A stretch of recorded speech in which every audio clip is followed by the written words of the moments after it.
வாழ்க வையகம், வாழ்க வையகம், வாழ்க வளமுடன். குரு வாழ்க, குருவே துணை. குருவின் மலரடி போற்றி. சிந்தனையை, உடல் நலத்தை சீரமைத்து உய்வித்த குருவே வாழ்க.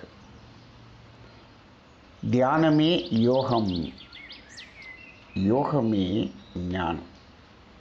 மெய்யன்பர்களே, சிந்தனையாளர்களே, அறிஞர் பெருமக்களே,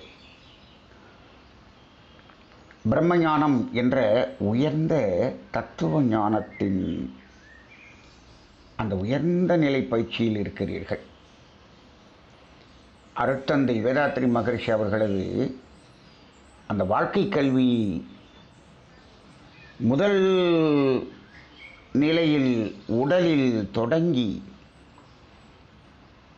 உயிர், மனம் என்ற அடிப்படை பயிற்சிகளை எல்லாம் கடந்து இப்பொழுது இந்த பிரபஞ்சம் என்பதை பற்றியும் இறைநிலை என்பதை பற்றியும் ஒரு தெளிவான ஒரு ஞானத்தை பெறுவது என்பதுதான் பிரம்மஞானம். அந்த அளவுக்கு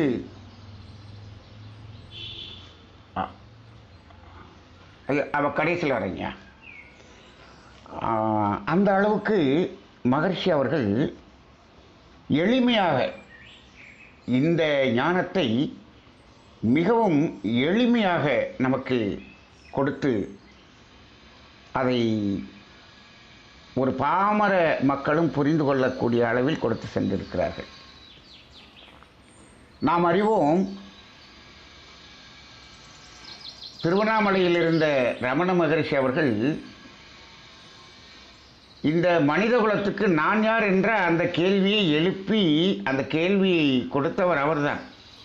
ஆனால் அந்த நான் யார் என்பதனுடைய தெளிவு அவரது புத்தகத்தை படித்து தெளிந்து கொண்டவர்கள் மிக மிக சொற்பமாக இருந்தார்கள்.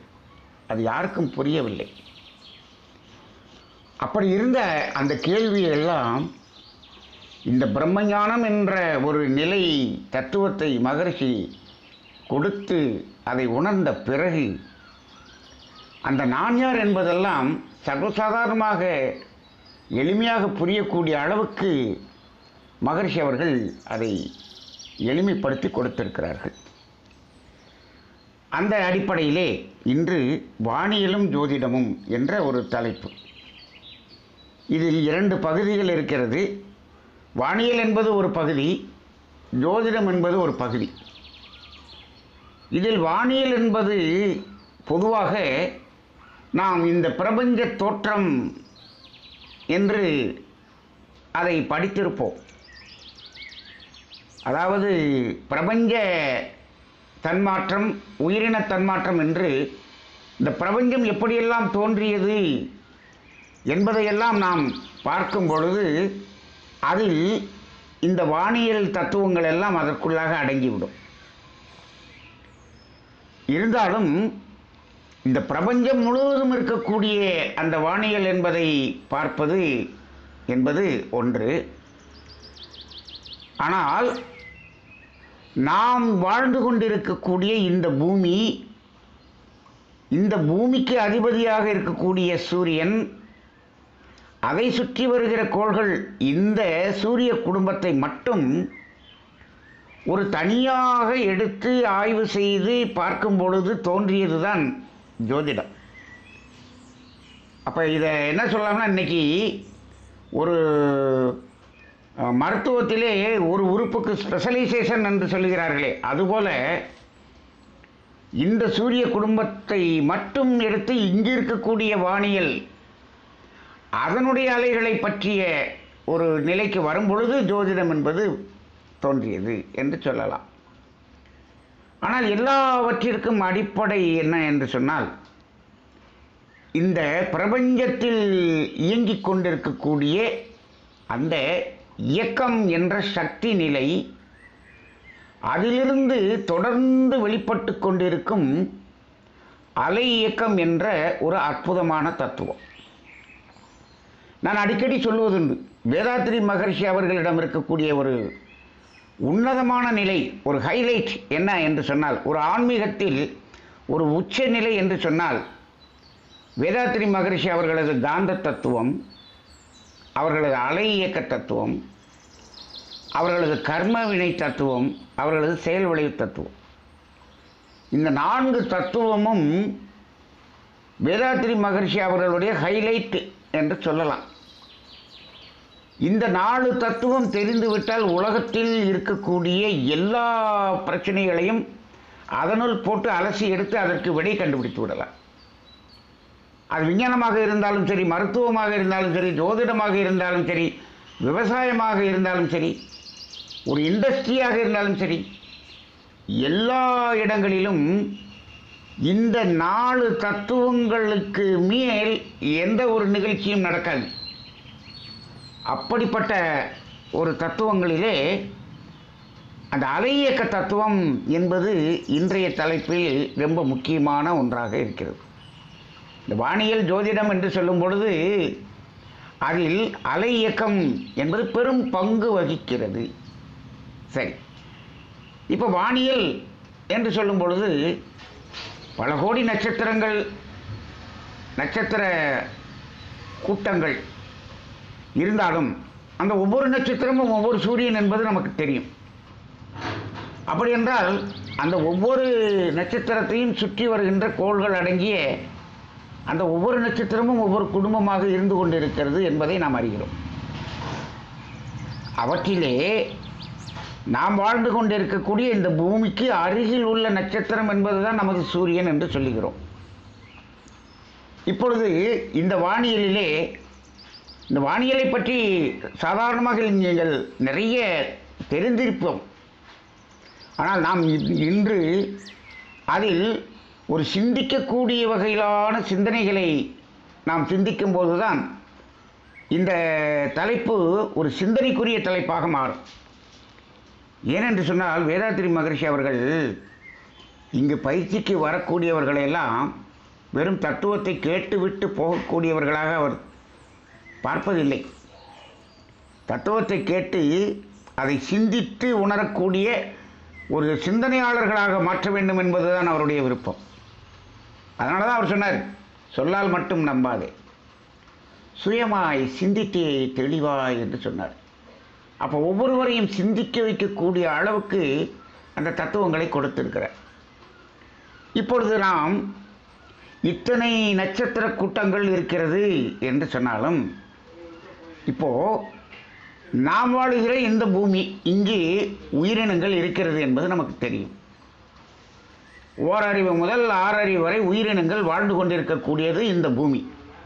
இந்த சூரிய குடும்பத்திலே இந்த பூமி ஒன்றில்தான் உயிரினங்கள் இருக்கிறது என்பதை இன்று விஞ்ஞானம் பூர்வமாக நாம் அதை உணர்ந்திருக்கிறோம். சரி, இப்போது ஒரு லாஜிக்கான ஒரு திங்கிங், ஒரு சிந்தனை செய்து பார்ப்போம். இப்போது கோடிக்கணக்கான நட்சத்திரங்கள் இருக்கிறதே, அவற்றை சுழன்று கொண்டு இருக்கக்கூடிய கோள்கள் இருக்கிறது. இப்போ இங்கே எப்படி ஒரு டிஸ்டன்ஸில் இந்த கோள்கள் எல்லாம் சுற்றி கொண்டு இருக்கிறதோ அதே போல அங்கேயும் சுற்றி கொண்டு இருக்கும். சரி, அப்படி சுற்றி கொண்டு இருக்கக்கூடிய ஒவ்வொரு நட்சத்திர குடும்பத்திலும்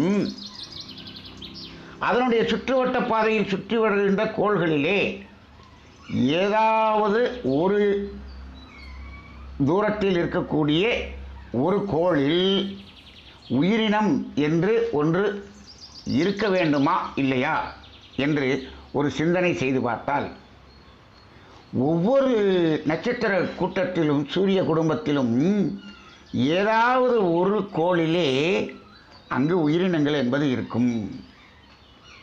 இப்போ நாம் சூரியன், புதன், சுக்கிரன், அடுத்தது பூமி இங்கு இருக்கிறோம். சூரியனிலிருந்து ஒரு 3வது சுற்றுவட்ட பாதையிலே நாம் உயிரினங்கள் இருக்கிறது. அதே போல் அங்கு இருக்கக்கூடிய ஏதாவது ஒரு சுற்றுவட்ட பாதையில் உயிரினங்கள் இருக்கும். இது லாஜிக்கான திங்கிங். இது மகரிஷி அவர்கள் இவ்வாறு லாஜிக்காக திங்க் பண்ணி சொல்லியிருக்கிறாங்க. அப்போ அப்படி பார்க்கும் பொழுது இந்த பூமியில் மட்டும்தான் உயிரினங்கள் இருக்கிறதா என்றால் இல்லை. ஒவ்வொரு கோடிக்கணக்கான நட்சத்திரங்கள், ஒவ்வொரு நட்சத்திர தொகுதிகளுக்கும் ஒரு கோள்களில் அந்த உயிரினங்கள் இருப்பதற்கான வாய்ப்புகள் இருக்கிறது அப்படின்னு சொல்கிறோம், அப்படின்னு நம்ம சிந்திக்கிறோம். சரி, இப்போது அப்படி இருக்கும் பொழுது அந்தந்த சூரிய குடும்பத்தில் இருக்கக்கூடிய கோள்களிலிருந்து வரக்கூடிய அலைகள் இந்த பூமியில் வாழக்கூடிய உயிரினங்களோடு தொடர்பு கொள்வது அதிகம். அடுத்த சூரிய குடும்பத்திலிருந்து வரக்கூடிய அலைகளை விட இந்த அலைகளினுடைய அந்த தாக்கம்தான் இந்த உயிரினங்களில் அதிகமாக செயல்படுகிறது. இப்போது நம்மளுடைய சூரிய குடும்பத்திலேயே நாம் இந்த ஜோதிடம் என்பதற்கு சனி வரை தான் எடுத்திருக்கிறோம். சூரியனிலிருந்து 88 கோடி மைல் தொலைவில் இருக்கிறது. அந்த சனி என்பதை நாம் எடுத்துக்கொண்டோம். அதற்கு அப்பால் இருக்கக்கூடிய கிரகங்கள் இருக்கிறதே, புளூட்டோ, நெப்டியூன்லாம் சொல்கிறாங்களே, அதையெல்லாம் நாம் எதுக்கு எடுத்துக்கல? ஜோதிடம் என்ற கணக்கீடுகளில் அதை எடுத்துக்கொள்ளவில்லை. அப்போ என்னென்னா, இந்த 88 கோடி மைல் தொலைவில் இருந்து வர அதெல்லாம் அடுத்து போயிட்டோம்னா 250 கோடி மைலில் இருக்குது. அப்போ அந்த அலைகள் நமது வாழ்க்கை முறையிலே பெரிய ஒரு மாற்றத்தை அங்கு ஏற்படுத்தி விடவில்லை. அப்போ இதையே நம்ம கணக்கில் எடுத்துக்கலாங்கும்போது அடுத்த நட்சத்திரத்தில் இருக்கக்கூடிய கோள்கள் அங்கிருந்து வரக்கூடிய அலைகள் நமக்கு ஏதாவது ஒரு தாக்கம் ஏற்படுத்துமானா அந்த அளவுக்கு வாய்ப்பு இல்லை. அப்போ இந்த ஜோதிடத்தில் நட்சத்திரம் என்று சொல்லுகிறார்களே என்று சொன்னால் அது இந்த நட்சத்திரங்களை சொல்வதில்லை, நட்சத்திர தொகுதிகளை தான் சொல்லுகிறார்கள். ஒரு பரணி என்று ஒரு நட்சத்திரம் இருக்கிறதுனா அது ஒரு நட்சத்திரம் அல்ல. அந்த மையத்திலிருந்து நமது முன்னோர்கள் 12 வீடுகளாக பிரிக்கும்போது 13 கோடு போட்டாங்க. அதில் 13 கேப் இருக்கும். அந்த ஒரு பகுதியிலே எவ்வளவு நட்சத்திரங்கள் இருக்கிறதோ அந்த மொத்த நட்சத்திரங்களையும் சேர்த்து அதற்கு பரணி என்று பெயர் வைத்தார்கள். அப்போ இந்த நட்சத்திரங்கள் 27 நட்சத்திரமாக இல்லை, கோடிக்கணக்கான நட்சத்திரங்கள் இருக்கிறது. அப்போ இந்த நட்சத்திர தொகுதிகளைத்தான் இவ்வாறு சொன்னார்கள். அப்போ அது என்னென்னா, இவ்வளவு நட்சத்திரங்கள் இருக்கக்கூடிய அந்த பகுதியில் இந்த கோள்கள் நகர்ந்து செல்லும்போது அப்படிதான் அதை பார்த்தார்களே தவிர அந்த நட்சத்திரங்களுக்கும் நமக்கும் எந்த தொடர்பும் பெரிய அளவில் பாதிக்கக்கூடிய அளவில் இல்லை. அதனால் இந்த வானியல் என்பது ஒரு பெரிய ஒரு தத்துவமாக இருந்தாலும் இந்த வானியலோடு ஜோதிடத்தை இணைக்கும் பொழுது நமது சூரிய குடும்பத்தைத்தான் முக்கியமாக நாம் பார்த்து கொண்டிருக்கிறோம். இப்போது இந்த உயிரினங்கள் என்று வந்த பிறகு அந்த உயிரினங்களில் இந்த கோள்களுக்கும் இந்த உயிரினங்களுக்கும் என்ன தொடர்பு, இதுதான் இந்த ஜோதிடம். அதில் குறிப்பாக இந்த உயிரினங்களில் கூட இந்த ஜோதிடம் என்பது எங்கு அதிகமாக பயன்படுகிறது என்று சொன்னால் உயிரினங்களிலே 6வது அறிவு பெற்ற மனிதனிடம் மட்டும்தான் அந்த ஜோதிடம் என்பது அதிகமாக நமக்கு பயனாக இருந்து கொண்டிருக்கிறது, பயன்பாட்டில் இருந்து கொண்டிருக்கிறது. அப்போ இது ஏன்?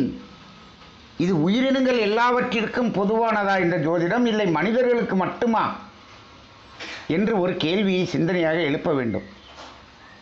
இப்போது ஜடப்பொருள்கள் என்று பார்க்கும் பொழுது பஞ்சபூதங்கள், பஞ்சபூதங்கள் என்று பார்க்கும்போது அங்கே வானியல், அது வானியல் அதோடு நிற்கிது இல்லையா, வானியல். இப்போ ஜோதிடம் என்று வரும்பொழுது உயிரினத்தோடு தொடர்புடையது தான். நம்ம சொல்லுவோம், இந்த சூரியனிலிருந்தும் சூரியனை சுற்றி வரக்கூடிய கோள்களிலிருந்தும் வெளிப்படக்கூடிய அலைகள் நமது உடலோடும் மனதோடும் கர்மயத்தோடும் தொடர்பு கொண்டு நமது வாழ்வை சிறப்பித்துக் கொண்டிருக்கிறது. இந்த 3 தொடர்பு இருக்குது. இப்போ இந்த 3 தொடர்பு ஓரறிவு தாவரத்துக்கு இருக்கிறதா? அதற்கு உடல் இருக்கிறதா? இருக்கிறது. மனம் இருக்கிறதா? இருக்கிறது. கர்மயம் இருக்கிறதா? இருக்கிறது. அப்போ ஓரறிவு என்று தோன்றும் பொழுதே அங்கு கர்மயம் உண்டாகிவிட்டது, உடல் இருக்கிறது, மனம் இருக்கிறது. மனம் என்பது மனிதனிடம் வந்த பிறகுதான் மனம் இருக்கிறது என்று சிலர் சொல்லிக் கொண்டிருக்கிறார்கள். அப்படி அல்ல. எப்பொழுது உயிரினம் என்று தோன்றிவிட்டதோ அங்கேயே மனம் என்று ஒன்று வந்துவிட்டது. இப்போ ஜடப்பொருள்களுக்கு மனம் இருக்கிறதா என்றால் இல்லை. இப்போ நீங்கள் ஒரு செல்ஃபோன் வச்சுருக்கீங்க, அதுக்கு மனசு இருக்கான்னா இல்லை. அப்போ அதுக்கு அறிவு இருக்கிறதா என்று சொன்னால் இருக்கிறது. ஒரு டம்ளர் இருக்கு, அந்த டம்ளருக்கு மனசு இல்லை, ஆனால் அறிவு இருக்கிறது. மகரிஷி சொல்லுவாங்க, ஜடப்பொருள்கள் என்று இருக்கும் வரை அங்கு அறிவு மட்டும் இருந்தது. அது உயிரினம் என்று வரும் பொழுது அங்கு அறிவும் இருக்கிறது, மனமும் இருக்கிறது. அப்போ ஓரறிவிலேயே மனம் வந்து விட்டது. அப்போ இந்த கோள்களிலிருந்து வரக்கூடிய அலை உடலோடும் மனதோடும் கர்மயத்தோடும் தொடர்பு கொள்ளக்கூடியதாக இருக்கிறது அப்படின்னு சொல்லும் பொழுது இந்த அலைக்கும் ஓரறிவு தாவரத்திலிருந்து 5 அறிவு வரைக்கும் சம்பந்தம் இருக்கிறதா என்றால் இருக்கிறது, இல்லை என்று சொல்ல முடியாது. ஆனால் அங்கு உடலோடும் மனதோடும் அந்த தொடர்பு இருக்கும். அந்த கர்மயத்தில் அந்த தொடர்பு இருக்கிறதே, அந்த தொடர்பு ஒரு பெரிய மாற்றத்தை அந்த ஐயறிவு ஜீவன் வரை ஏற்படுத்துவது இல்லை. ஆனால் மனிதனிடம் மட்டும்தான் அந்த கர்மயத்தில் அந்த அலை தொடர்பு கொள்ளும் பொழுது ஒவ்வொரு மனிதனுக்கும் ஒரு தனித்தனியான வாழ்க்கை அனுபவங்களை கொடுக்கக்கூடியதாக அமைகிறது. அப்போ நீங்கள் நல்லா பாருங்கள், இந்த ஐயறிவு ஜீவன் வரை அது ஓரறிவாக இருந்தாலும் 2, 3, 4, 5 வரைக்கும் இருந்தாலும் பாருங்கள், ஒரு பெக்யூலியாரிட்டியை நம்ம சிந்தித்து பார்க்கணும். இப்போ ஏதாவது ஒரு உயிரினத்தை எடுத்துக்கொள்வோம். இப்போ ஐயறிவு உயிரினம் என்ன எடுத்துக்கொள்வோம். 5 அறிவு உயிரினத்தில் எத்தனை உருவங்கள்? எல்லாமே 5 அறிவு தானே. காக்காய் 5 அறிவு, கிளி 5 அறிவு, அணில் 5 அறிவு, மாடு 5 அறிவு, நாய் 5 அறிவு. 5 அறிவிலேயே எத்தனை உருவங்கள்? லட்சக்கணக்கான உருவங்கள் இருக்கிறதா? ஆமாம். சரி, ஓரறிவு எடுத்துக்கொள்ளுங்கள். ஓரறிவு தாவரம், கொடி இருக்கிறது, செடி இருக்கிறது, மரம் இருக்கிறது. எத்தனை வகையான செடிகள், எத்தனை வகையான மரங்கள், வெரைட்டி ஆஃப் டிசைன்ஸ். இது 2 அறிவுலையும் இருக்குது, 3 அறிவுலையும் இருக்குது, 4 அறிவுலையும் இருக்குது, 5 அறிவுலையும் இருக்குது. அப்போ அத்தனை வகையான உருவங்கள் இருக்கிறது. ஆனால் இப்போது ஒரு குருவி என்று எடுத்துக்கொள்வோம். குருவி என்பது ஒரு உருவம். அந்த குருவி லட்சக்கணக்கான குருவிகளில் அந்த குருவிகளுக்குள்ளாக ஒவ்வொரு குருவிக்கும் தனித்தனியான வித்தியாசங்கள் இருக்கிறதா என்று கேட்டால் இல்லை. அதனுடைய வாழ்க்கை ஒரே மாதிரியாக இருக்கிறது. அப்போ 5 அறிவு ஜீவன் வரை உருவங்களில் பல்வேறு வகையான உருவங்கள் இருக்கிறது. ஆனால் அதனுடைய அந்த வாழ்க்கை என்ற அனுபவம் என்ற ஒன்றில் பார்க்கும் பொழுது ஒரு வகையான உருவத்தை பெற்ற அந்த இனங்கள் முழுவதும் ஒரே மாதிரியாக வாழ்ந்து கொண்டிருப்பதை நாம் பார்க்கிறோம். அங்கே ஏதாவது கூட குறையாக இருக்கான்னா இல்லை. இது பணக்கார குருவி, இது ஏழைக்குருவி, இது கொஞ்சம் சோகமாக இருக்குது, அது கொஞ்சம் நல்லா ஹாப்பியாக இருக்குது, அது ஏதோ ரொம்ப கவலையாக இருக்குது, இது என்னவோ கோபமாக இருக்குது, இது ஏதோ ஒரு பிரச்சனையாக இருக்குது, அது அந்த தொல்லையில் இருக்குது, இது மாதிரி ஏதாவது இருக்கான்னா எதுவுமே இல்லை. ஆனால் 6 அறிவு பெற்ற மனிதன், இந்த 6 அறிவு என்று உயிரினம் வரும்பொழுது மட்டும் பாருங்கள், இயற்கை இங்கு பல உருவங்களை கொடுக்கவே இல்லை. ஓரறிவு முதல் 5 அறிவு வரை அத்தனை வெரைட்டி ஆஃப் டிசைன்ஸ் கொடுத்து அந்த உயிரினங்களை தோற்றுவிட்ட அந்த இறைநிலை 6வது அறிவில் ஒரே ஒருவன்தான். 850 கோடி மனிதனும் இதே உருவத்தில் தான் இருக்க. மனித வடிவம் ஒன்று தான். அங்கே காக்கா, குருவி, கிளி, பருந்து, இது மாதிரி வெரைட்டி ஆஃப் உருவங்கள் இல்லை. மனித உருவம் ஒன்றுதான். ஆனால் ஒவ்வொரு மனிதனுடைய தன்மையில் பார்த்தோம் என்று சொன்னால் ஒவ்வொரு மனிதனும் தனித்துவம் வாய்ந்தவனாக இருக்கிறான். அங்கு உருவத்தில் நிறைய வேறுபாடுகள் இருந்தது. ஆனால் அதனுடைய உள்ளத்தில் ஒரே மாதிரியான வாழ்க்கை. இங்கு உருவத்தில் ஒரே மாதிரியான உருவத்தை கொண்ட மனிதன் அவன் உள்ளத்தில் உணர்வில் எழுந்து பார்க்கும் பொழுது ஒவ்வொரு மனிதனுடைய உணர்வு நிலையும் உள்ளத்தினுடைய அந்த வாழ்க்கை நிலையும் ஒவ்வொன்றும் தனித்துவம் வாய்ந்ததாக இருக்கிறது. ஒரு மனிதனை போன இன்னொரு மனிதன் இல்லை இல்லை. இது ரொம்ப சிந்திக்க வேண்டியதாக இருக்கிறது. ஏன் இங்கே 6வது அறிவில் மட்டும் மனிதன் என்ற உருவத்தை மட்டும் ஏன் கொடுத்தான் இறைவன்? ஏன் என்று சிந்தனை செய்து பார்த்தோம் என்று சொன்னால் அதற்கும் வேதாத்ரி மகர்ஷியிடம் எல்லாவற்றிற்கும் ஆன்சர் இருக்கிறது. ஏன் இங்கு ஒரு உருவத்தை மட்டும் இறைவன் அப்படி கொடுத்தான் என்று சொன்னால், இந்த ஓரறிவு முதல் 5 அறிவு வரை அந்த உயிரினங்கள் தோன்றினுடைய நோக்கம் வேறு. என்ன நோக்கம் என்று சொன்னால், அழுத்தம், ஒளி, ஒளி, சுவை, மனம் இந்த 5ஐயும் அனுபவம் செய்ய வேண்டும். அனுபவம் செய்து அதை அறிவாகிய தெய்வம் கர்மயத்திலிருந்து அதை உணர வேண்டும். இதுதான் நோக்கம். அப்போ என்னாச்சு? இப்போ ஐயறிவு ஜீவன் 5 புலன்கள் மூலமாக அழுத்தம், ஒளி, ஒளி, சுவை, மனதை உணர்ந்து அறிந்து கொள்வதற்காக இருக்கிறது. அதை அறிந்து கொள்வதற்கு 5 புலன்கள் கொண்ட பல்வேறு உருவங்கள் மூலமாக விதவிதமாக அதை உணர்ந்தது. எதை? சுவையை விதவிதமாக உணர்ந்தது, வாசனையை விதவிதமாக உணர்ந்தது. எல்லாத்தையும் உணர்ந்து அறிந்து கொள்ள வேண்டும் என்பது அந்த இறைநிலையினுடைய ஆவல். அதுக்காக அத்தனை வெரைட்டி. ஆனால் மனிதன் என்பவன் தோன்றியதனுடைய நோக்கம் என்ன என்று சொன்னால், அவன் இந்த அழுத்தம், ஒளி, ஒளி, சுவை, மனதை அனுபவம் செய்வதற்காக தோன்றியவன் அல்ல. அவன் எதை உணர்வதற்காக தோன்றியவன்? இறைவனை உணர்வதற்காக தோன்றியவன். இறைவன் என்பவன் எத்தனை பேர்? இறைநிலை என்பது ஒன்றுதானே. அப்போ அந்த ஒன்றை உணர்வதற்கு ஒரு உருவம் போதும், அவ்வளோதானே.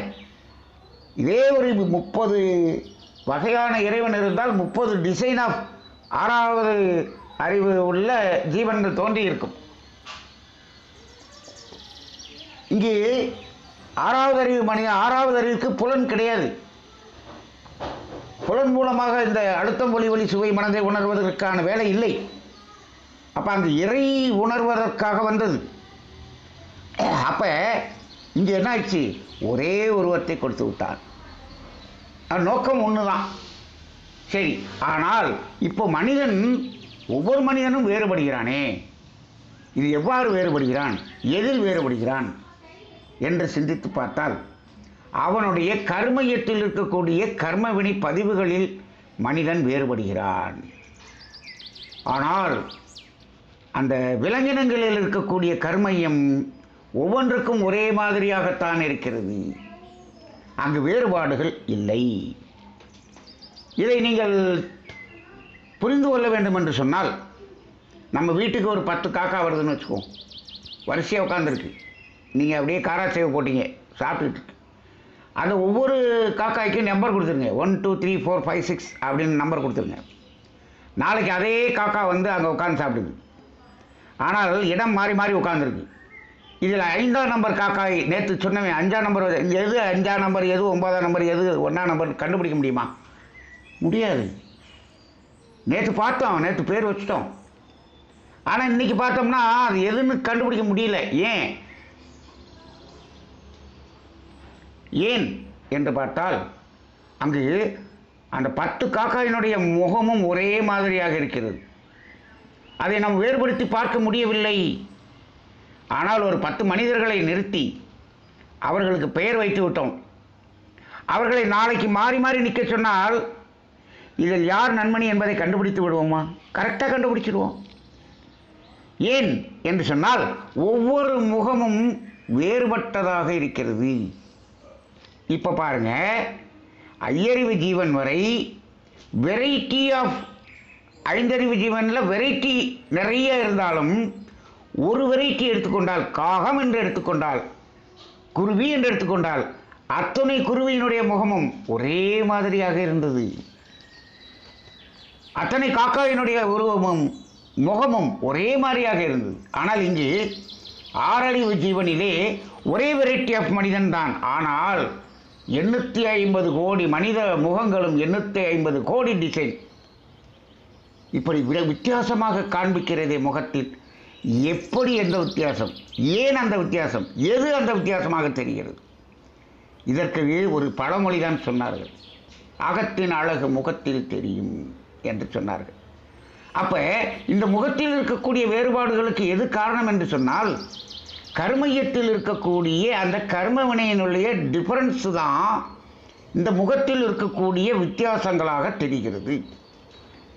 அப்போ இந்த முகத்தை பார்க்கும் பொழுது அவருடைய கர்மயம் எப்படி இருக்கிறது என்பதை அது எடுத்து காட்டி கொண்டிருக்கிறது. இதில் தான் வித்தியாசப்படுகிறான் மனிதன். அப்போ இந்த கோள்களிலிருந்து வரக்கூடிய அலைகள் மற்ற உயிரினங்களிலெல்லாம் உடலோடும் மனதோடும் தொடர்பு கொண்டு அது சாதாரணமாக அந்த வாழக்கூடிய வாழ்வியலில் ஒரு சிறிய சிறிய மாற்றத்தை அங்கு ஏற்படுத்தும்.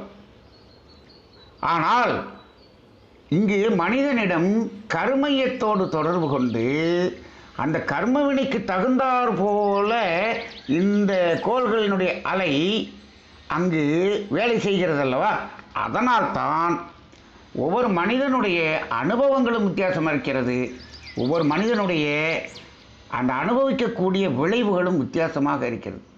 ஒருவன் ரொம்ப கஷ்டப்படுறான், ஒரு சாதாரணமாக இருக்கிறான், ஒருத்தர் ரொம்ப பணக்காரனாக இருக்கான், ஒருத்தர் ரொம்ப ஏழையாக இருக்கான், ஒருத்தர் மகிழ்ச்சியாக இருக்கான், ஒருத்தன் சோகமாக இருக்கான். எத்தனையோ வகை. இதெல்லாம் எதன் அடிப்படையை கொண்டு என்று சொன்னால், கர்மயத்தில் இருக்கக்கூடிய கர்மவினையை அடிப்படையாக கொண்டு தான் நடக்கிறது.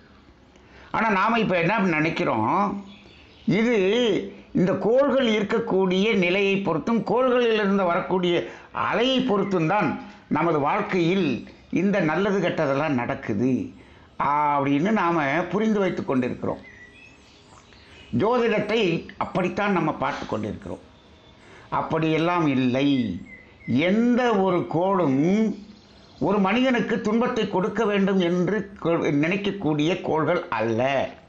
இந்த கோள்களினுடைய இந்த வரக்கூடிய அலைகள் 2 விதமான அலைகள் வருகிறதா என்றால் இல்லை. இப்போ உதாரணத்துக்கு சனி என்று எடுத்துக்கொள்வோம். சனியிலிருந்து வரக்கூடிய அலைகள் 2 விதமான அலைகள் வருகிறது என்று சொன்னால் ஏற்றுக்கொள்ள முடியுமான்னா முடியாது. ஆனால் சாதாரண மனிதன் சொல்லுகிறான். எப்படி சொல்கிறான்? அவருக்கு சனி நல்லதை கொடுக்குது, எனக்கு அஷ்டமத்து சனி கஷ்டத்தை கொடுக்குது. அப்போ சனியிலிருந்து வரக்கூடிய அலை நல்லது செய்யக்கூடிய அலை ஒன்று, கஷ்டத்தை கொடுக்கக்கூடிய அலை ஒன்று என்று 2 இருக்கிறதா? 2 இருக்கிறதா? ஒரே அலை தானே வருகிறது. அப்புறம் ஏன் அவருக்கு நன்மையை கொடுத்தது, இவருக்கு ஏன் தீமையை துன்பத்தை கொடுத்தது? ஒவ்வொருவருக்கும் ஒவ்வொரு மாதிரி கொடுக்கறது. இங்கே சொல்லிடுவாங்க, கடகராசி அன்பர்களே, உங்களுக்கெல்லாம் அஷ்டமத்து சனி நடக்கிறது, இந்த 2.5 வருஷம் உங்களை வாட்டி வதச்சிடும். சரி, இந்தியாவில் இருக்கக்கூடிய மனிதர்களில் ஒவ்வொரு ராசிக்கும் 10 கோடி பேர் இருப்பாங்க. ஒரு ஆவரேஜாக ஒரு 10 கோடி பேர் இருப்பாங்க. கடகராசியில் 10 கோடி பேர் இருக்காங்க. 10 கோடி பேரும் அவ்வளவு அதே மாதிரி பாதிப்பை அடைந்திருக்கிறார்களா என்றால் இல்லை. அதே அஷ்டமத்து சனியில் நல்லது நடந்தவங்க இருக்காங்க, நல்லா இருக்கிறவங்க இருக்காங்களே, கஷ்டப்படுறவங்களும் இருக்காங்களே. அப்போ இந்த ராசி பலன் என்று சொல்லக்கூடியதெல்லாம் உண்மையா என்று கேட்டால் இல்லை. 5% தான் அதை நீங்கள் பலனாக எடுத்துக்கொள்ள வேண்டுமே தவிர, அந்த ராசி பலனை கேட்டுவிட்டு டெய்லி அவர் பேசுகிறார். அவர் எதுக்கு பேசுகிறார் அப்படின்னா, தன்னுடைய விளம்பரத்துக்காக பேசுகிறார். ஒரு உண்மையை தெரிந்து கொள்ள வேண்டும். டிவியிலே ராசி பலன் 1/2 மணி நேரம் பேசக்கூடிய ஜோதிடர்கள், அவர்கள் அந்த 1/2 மணி நேரம் அவர்கள் பேசுவதற்கு அந்த டிவி சேனலுக்கு இவர்கள் பணம் கொடுத்து தான் பேசுகிறார்களே தவிர, இவர்கள் பேசுவதற்கு சேனல்லேருந்து பணம் கொடுப்பதில்லை. அப்படிதான் இருக்கிறது. அப்போ இவர்கள் விளம்பரத்துக்காக பேசுகிறார்கள். அந்த ராசி பலன் என்பது ஒரு சும்மா பொதுவான பலனாக இருக்கும். ஒரு 5% தான் வேலை செய்யும். இப்போ எல்லாம் இந்த மாதிரி சில உண்மைகளை நாமெல்லாம் போட்டு உடைத்த பிறகு ஜோதிடர்கள் என்ன சொல்லிவிடுகிறார்கள், இந்த ராசி பலன் என்பது பொது பலன், உங்களுடைய ஜாதகத்தில் பார்த்து அதில் இருப்பதற்கு தகுந்தாற்போல் அந்த பலன் வேறுபடும் அப்படின்னு கடைசியில் சொல்லி முடிச்சிடறாங்க. அப்போ இதுபோல் அந்த வித்தியாசம் என்பது கர்மயத்தில் இருக்கக்கூடிய அந்த கர்மவினையை அடிப்படையாக கொண்டுதான் இருக்கிறது. அப்போ இந்த கோள்கள் நமக்கு நல்லது செய்கிறதா தீமை செய்கிறதா என்று ஒரு சிந்தனை செய்து பார்த்தால் ஜோதிடத்திலே கெடுதல் செய்யக்கூடிய கோள் நல்லது செய்யக்கூடிய கோள் என்று எதுவும் இல்லை. ஆனால் நம்ம சொல்கிறோம் இந்த திசை நல்ல திசை, இந்த திசை கெட்ட திசை என்று சொல்கிறோம். ஒரே கிரகத்தை இவருக்கு நல்லதுன்னு சொல்கிறோம், இன்னொருத்தருக்கு கெட்டதுன்னு சொல்கிறோம்.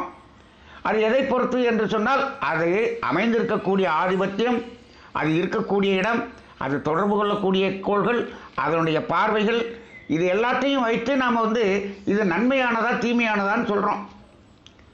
அதில் கூட பல்வேறு கணக்கு போட்டு சொல்லணும்.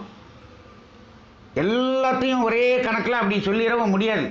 இது கெட்டதுன்னு சொல்லுவாங்க, ஆனால் அவருக்கு நல்லது நடந்துக்கிட்டு இருக்கும். ஆனால் அதில் கெட்டது எவ்வளவு, அதில் நல்லது எவ்வளவு கூட்டி கழித்து பார்த்து கெட்டது அதிகமாக இருக்கா நல்லது அதிகமாக இருக்கான்னு பார்க்கக்கூடிய அளவுக்கு திறமை வாய்ந்த ஜோதிடர்களே இன்று இல்லை. அந்த அளவுக்கு நேரம் எடுத்து பார்ப்பவர்களும் இல்லை. அது கூட்டி கழித்து கணக்கு போட்டு பார்க்கணும், ரொம்ப சிந்தித்து பார்க்க வேண்டும். அப்படி நிறைய இருக்கிறது. அப்போ அது ஏன் அந்த கோள் ஒருவருக்கு அப்படி செய்கிறது ஒருவருக்கு இப்படி செய்கிறது என்று சொன்னால் அது எதை அடிப்படையாக கொண்டு இருக்கிறது என்று சொன்னால் அது நம்ம கர்மயத்தில் இருக்கக்கூடிய அந்த கர்மவினையை அடிப்படையாக கொண்டு இருக்கிறது. அப்போ இந்த கோள்கள் அலை என்னதான் செய்கிறது, இந்த ஜோதிடத்தில் என்னதான் இருக்கிறது என்று தெரிந்து கொள்ள வேண்டும் என்று சொன்னால் மகரிஷியினுடைய ஒரு அலை இயக்க தத்துவத்தை நாம் உணர்ந்து கொண்டால் இதனுடைய உண்மையை தெரிந்து கொள்ளலாம். ஜோதிடத்தில் இருக்கக்கூடிய உண்மையை தெரிந்து கொள்ளலாம். என்ன என்று பார்க்கும் பொழுது அந்த அலை இயக்கத்தினுடைய ஒரு 4 தத்துவங்களை இப்பொழுது நான் சொல்லுகிறேன். அதை நீங்கள் எழுதி வைத்துக் கொண்டால் நல்லது. ஏனென்று சொன்னால் இது வேதாத்திரிய புத்தகத்திலோ வேதாத்திரிய தத்துவங்களிலோ பயிற்சி கையேடுகளிலோ இந்த 4 அந்த சூத்திரங்கள் எங்கும் இருக்காது. அதனால் இதை நீங்கள் முடிந்தால் எழுதி வைத்துக் கொள்ளுங்கள். நம்பர் 1, எந்த பொருளிலிருந்தும் ஒரு அலை வந்து கொண்டே இருக்கும் என்பது முதல் சூத்திரம். அது எந்த பொருளாக இருந்தாலும் சரி, அது கோளாக இருந்தாலும் சரி, ஒரு பேனாவாக இருந்தாலும் சரி, ஒரு இரும்பு துண்டாக இருந்தாலும் சரி, எந்த பொருளாக இருந்தாலும் அந்த பொருளில் இருந்து ஒரு அலை வந்து கொண்டே இருக்கும். இது முதல் தத்துவம். அப்போ அப்படி பார்க்கும் பொழுது இப்போ ஒவ்வொரு கோளிலிருந்தும் ஒரு அலை வந்து கொண்டிருக்கும் என்பதைத்தான் சொல்கிறோம். சரி, இரண்டாவது சூத்திரம், அந்த அலை அங்கிருந்து அலை வந்து கொண்டு இருக்கிற அந்த அலை அந்த பொருளினுடைய தன்மையை தாங்கிக் கொண்டுதான் செல்லும். இது இரண்டாவது தத்துவம். எதிலிருந்து ஒரு அலை வெளிப்படுகிறதோ அந்த அலை அந்த பொருளினுடைய தன்மையை முழுமையாக தாங்கிக் கொண்டுதான் செல்லும். இரண்டாவது சூத்திரம் எழுதிங்க. அந்த அலை தான் எங்கே இருந்து எந்த பொருளிலிருந்து வந்ததோ அந்த பொருளின் தன்மையை தாங்கிக் கொண்டு செல்லும். சரி, மூணாவது தத்துவம், அந்த அலை எங்கு மோதுகிறதோ அந்த அலை எங்கு மோதுகிறதோ மோதுகிற இடத்தில் தான் தாங்கிக் கொண்டு வந்த தன்மையை வெளிப்படுத்தும். இதுதான் மூணாவது தத்துவம், தான் தாங்கிக் கொண்டு வந்த தன்மையை வெளிப்படுத்தும். சரி, நாலாவது தத்துவம், மோதுகிற இடத்துல எல்லாம் அந்த தன்மை முழுசாக வெளிப்படாது. என்ன ஆகும்னா, மோதப்படுகிற பொருளின் தன்மைக்கு தகுந்தாற்போல்தான் மோதப்படுகிற பொருளின் தன்மைக்கு தகுந்தாற்போல்தான் இந்த தன்மை வெளிப்படும். எல்லா இடத்துலையும் ஒரே மாதிரி வெளிப்பற்றாது. மோத போடுகிற பொருளின் தன்மை எப்படி இருக்கிறதோ அதற்கு தகுந்தாற்போல் இந்த தன்மை அங்கு வெளிப்படும். இந்த நாலாவது தத்துவம் ரொம்ப முக்கியம். ஜோதிடத்தில் இந்த நாலாவது தத்துவத்தை விட்டு விட்டோம். மோதப்படுகிற பொருளின் தன்மைக்கு தகுந்தாற்போல் தான் அது வேலை செய்யும். இப்போது நான் கையில் பேனா வச்சுருக்கேன், ஒரு 4 அடி தள்ளி ஒருத்தர் உட்காந்துரு, இது என்னன்னு கேட்குறேன், பேனான்னு சொல்கிறார். எப்படிங்க சொல்கிறீங்க? பார்த்தேன்னு சொன்னார், பார்த்தேன் பேனான்னு சொன்னேன்றார். பேனா இங்கே இருக்குது, நீங்கள் அங்கே இருக்கிறீங்க, எப்படிங்க பேனாங்கிறது அங்கே தெரிஞ்சிச்சு? கண்ணு வழியாக பார்த்தேன். உங்கள் கண் இங்கே வந்து பார்த்துட்டு போச்சா? இல்லை, உட்கார்ந்த இடத்துலேயே பார்த்தேன். இங்கே என்ன நடந்தது என்று பாருங்கள். பேனாவிலிருந்து ஒரு அலை வெளிப்பட்டு கொண்டே இருக்கிறது. அந்த அலை பேனா என்ற தன்மையை தாங்கி கொண்டு செல்கிறது. அது அவருடைய கண்களில் மோதுகிற இடத்தில் தான் தாங்கி கொண்டு வந்த தன்மையை வெளிப்படுத்தியது பேனா என்று. உடனே அவர் பேனா என்று சொல்லிவிட்டார். ஒரு பிறந்த குழந்தை 2 மாதம் தான் ஆகுது. அது கண்ணில் பார்க்குறோம், கண்ணில் போய் மோதுது. அது பேனான்னு தெரியுதானா? தெரியல. ஏன்? மோதப்படுகிற பொருளின் தன்மை அந்த குழந்தையினுடைய தன்மைக்கு தகுந்தாற்போல் தான் அந்த குழந்தைக்கு சொல்ல தெரியாது. இது மாதிரி இப்போது ஒவ்வொரு கோளிலிருந்தும் ஒரு அலை வருகிறது. அதனுடைய அலை அதனுடைய தன்மையை தாங்கி கொண்டு வரும். அப்படி பார்க்கும் பொழுது இந்த ஒவ்வொரு கோளினுடைய அலைத்தன்மை வித்தியாசம் இருக்கிறது. அது எதை அடிப்படையாக கொண்டு இருக்கிறது என்று சொன்னால், அந்த கோள்களினுடைய மாஸ், அதுக்குள்ளே இருக்கக்கூடிய அணுக்களினுடைய கூட்டம், நெருக்கம், அதனுடைய சுற்றுவட்ட சுழல் இயக்கம், அதற்கு தகுந்தாற்போல் அங்கிருந்து அலைகள் வரும். அப்போ அந்த சுக்கிரனிலிருந்து வரக்கூடிய அலையும் சனியிலிருந்து வரக்கூடிய அலையும் ஒரே மாதிரி இருக்குமானா இல்லை. அப்போ ஒவ்வொரு கோளிலிருந்து வரக்கூடிய அலைகள் அதனுடைய தன்மைகள் வித்தியாசம் இருக்கிறது. இந்த வித்தியாசத்தை வச்சு தான் சுபகோள்கள் அசுபகோள்கள்னு ஜோதிடத்தில் பிரிச்சுருவாங்க. குரு சுக்கிரன் புதன் வளர்வரை சந்திரன் சுபகோள்கள் சுபகிரகங்கள்ன்றாங்க. செவ்வாய் சனி ராகு கேது இது எல்லாத்தையும் என்ன பண்ணுவாங்க, சூரியன், இதெல்லாம் வந்து அசுப கோள்கள் அப்படின்னு சொல்லி போடுவாங்க. இப்போது இது அதனுடைய தன்மையை பொறுத்து இருக்கிறது. அந்த தன்மை இருந்தாலும் இப்போது அவை வந்து மோதும்போது தன்னுடைய தன்மையை வெளிப்படுத்தும். அது எதை அடிப்படையாக கொண்டு வெளிப்படுத்தும் என்று சொன்னால், இங்கு இருக்கக்கூடிய கர்மயத்தில் இருக்கக்கூடிய கர்மவினைக்கு தகுந்தாற்போல் தான் அது வெளிப்படுத்தும். சுக்கிரன் வந்து ரொம்ப சாஃப்டாக இருக்கக்கூடிய ஒரு டீல் பண்ணக்கூடிய ஒரு அலை வருகிறது. சாஃப்டாக தான் டீல் பண்ணும். சரி, அதனால் சுக்கிரன் நல்லதை தான் கொடுக்கும் அப்படின்னு நினச்சிடக்கூடாது. நிறைய பேர் அப்படி தப்பாக நினச்சிக்கிறான். சுக்கிர திசைனா நல்லது, சனி திசைனா கெட்டது. அப்படி இல்லை. சுக்கிரனுடைய அலையினுடைய தன்மை கொஞ்சம் சாஃப்டாக டீல் பண்ணும். எதை? நமது கர்மயத்தில் இருக்கக்கூடிய கர்மவினை பதிவை. சனி வந்து கொஞ்சம் ஃபோர்ஸாக ட்ரீட் பண்ணும். செவ்வாய் இன்னும் கொஞ்சம் வேறு மாதிரி ஃபோர்ஸாக ட்ரீட் பண்ணும். இந்த ரொம்ப ஃபோர்ஸாக ட்ரீட் பண்ணக்கூடிய கோள்கள் வந்து ஒன்று ராகு, ஒன்று சனி. அதான் நம்ம கர்மவினையை கழிக்கிறதுக்கு ரொம்ப ஃபோர்ஸாக வேலை செய்கிற கோள்கள். இப்போ குரு சுக்கிரன் புதன் இதெல்லாம் வந்து கொஞ்சம் சாஃப்டாக இருக்கும், அவ்வளோதான். ஆனால் அது சாஃப்டாக இருக்கிறதுனால நல்லது தான் செய்யும், கெட்டது செய்யாதுன்னு நினச்சிடக்கூடாது.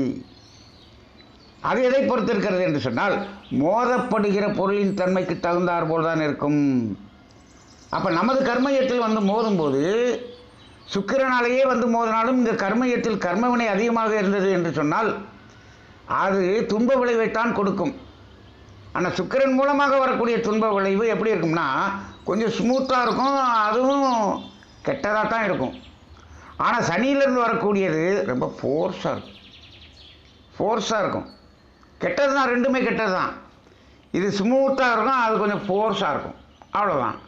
நமக்கு தெரியாமல் நம்மள்ட்ட இருந்து ரொம்ப நேரத்தை எடுத்துகிட்டு போயிட்டான் சுக்கிரனில், நம்மளை அடித்து மிதித்து எடுத்துகிட்டு போயிட்டான் சனியில். இது மாதிரி அதனுடைய வித்தியாசம் இருக்கும். ரெண்டுலேயும் நடக்கக்கூடியது 50 நேரம் எடுத்துகிட்டு போனது தான். அதே போல் நல்லது நடந்தாலும் இதில் ஸ்மூத்தாக இருக்கும், அது கொஞ்சம் ஃபோர்ஸாக இருக்கும். ஆனால் ஒன்று பாருங்கள், எது நமக்கு தண்டனையை அதிகமாக ஃபோர்ஸாக கொடுக்குதோ அதுதான் நமக்கு பாராட்டை கொடுக்கும் போதும் நன்றாக பாராட்டை கொடுக்கும். அதனால் சொல்லுவாங்க, சனியை போல் கொடுப்பார் இல்லை, சனியை போல் கெடுப்பார் இல்லை என்று சொல்வார். அப்போ இப்போ இந்த ஜோதிடத்திலே ஏன் இந்த வித்தியாசம் என்று கேட்டால், நமது கர்மயத்தில் என்ன கர்மவினை இருக்கிறதோ அதை வெளிப்படுத்தக்கூடிய வேலையைத்தான் அந்த அலைகள் செய்கிறது. அப்போ இங்கே கர்மவினை அதிகமாக இருந்தால் அது எந்த கோளிலிருந்து வந்தாலும் அந்த அலை நமக்கு துன்பத்தை தான் கொடுக்கும். இங்கே கர்மயத்திலே அந்த கர்மவினை ரொம்ப கம்மியாக இருந்ததுன்னா அது நல்ல பலன்களை கொடுக்கும். இப்போது இதுதான் வித்தியாசமே தவிர அந்த கோள்களினால் அந்த வித்தியாசம் இல்லை. ஆனால் நம்ம சொல்லுவோம், இல்லையே சார், என்னுடைய ஜாதகத்தில் அந்த கோள் இப்படி இருக்கிறதுனால தான் இப்படி வருது அப்படின்னா, நாம் பிறந்த அந்த நேரத்திலே நமது கர்மயத்தில் என்ன சங்கீத கர்மம் வந்திருக்கிறதோ, பிறந்தன்னைக்கு நம்மகிட்ட இருந்தது சங்கீத கர்மம் மட்டும்தான், நோ பிராரப்த கர்மம். பிராரப்த கர்மம் அங்கே இன்னும் சேர ஆரம்பிக்கவில்லை. அந்த சங்கீத கர்மத்துக்கு எப்படி இருக்கிறதோ அதற்கு தகுந்தாற் போல இந்த கோள்களுடைய அமைப்பு எப்போ இருக்கிறதோ அப்போ தான் இந்த டெலிவரி ஆகும். அப்போ கர்மயத்தில் இருக்கக்கூடிய அந்த சங்கீத கர்மத்துக்கு தகுந்தாற் போல் தான் டெலிவரி டேட்டும் நேரமும் அது நிச்சயிக்கப்படுகிறது. ஆனால் நம்மால் என்ன பண்ணுறான், நல்ல கோள்களினுடைய அமைப்பு வர மாதிரி இந்த லக்கினத்தில் இந்த கோள்கள்லாம் இப்படி ஆட்சி உச்சமாக இருக்கிற அன்னைக்கு இந்த லக்கினம் வர்ற மாதிரி சிசேரியன் பண்ணி எடுத்துருங்க. அப்போ அந்த கோள்கள் வர்ற மாதிரி நீங்கள் கர்மயத்தில் இருக்கக்கூடிய கர்மவினை மாற்றிட்டீங்கன்னா அது ஆட்டோமேட்டிக்காக அந்த நேரத்துக்கு தான் வந்திருக்கும் டெலிவரி.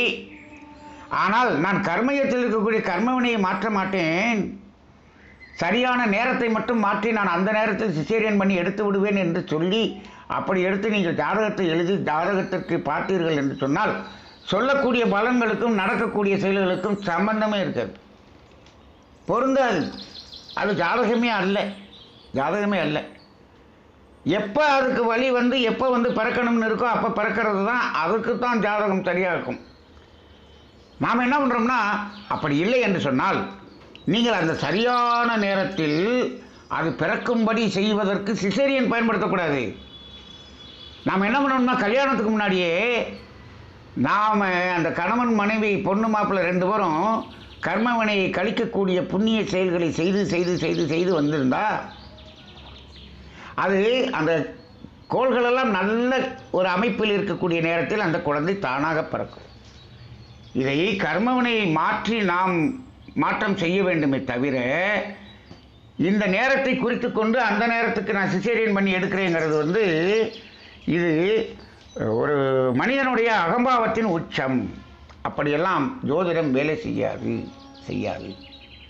சரி, அப்போ அந்த நேரத்தில் இருக்கக்கூடிய அந்த கர்மவினை தான் இந்த ஜோதிடம்.